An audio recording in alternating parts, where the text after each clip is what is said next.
Biz Azərbaycan dilində Şekspirin sonetlərini əks edə biləcək ən dəqiq sonet axtarışında olduğumuz müddət və nəhayət bugün səhər bunların içərisində mənim zənnimcə, mən belə düşünürəm ki, ən çox onu əks etdirən və Şekspiri bizə tanıdan məhz Azərbaycan dilində Şekspiri bizə tanıdan sonetlərdən bəlkə də ən başlıcası budur. Budur ki, sizin icazənizlə mən onu sizə çöpük olmaq istəyirəm.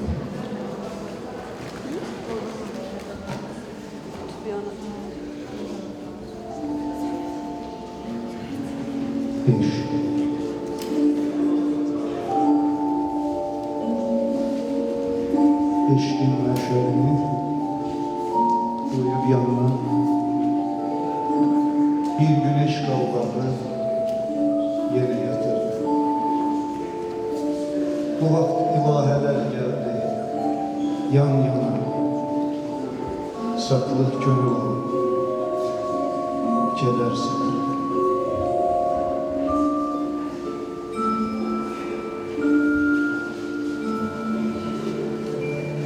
Allah'a yavaşça yanaşıp bu an onlardan birisi məşəli aldı. Təmiz ürəkləri yandırıb yaxan bu odu aparıb tez suya saldı.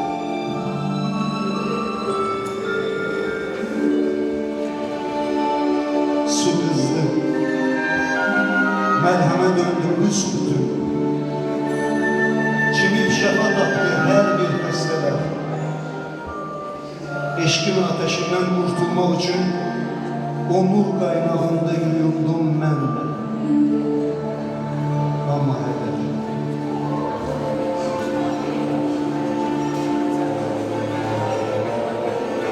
Suda hünər hanı, eşki soğudu. Eşk odu yandırar, soyuq suyu da. Eşk odu yandırar, soyuq suyu da. Teşekkür ederim.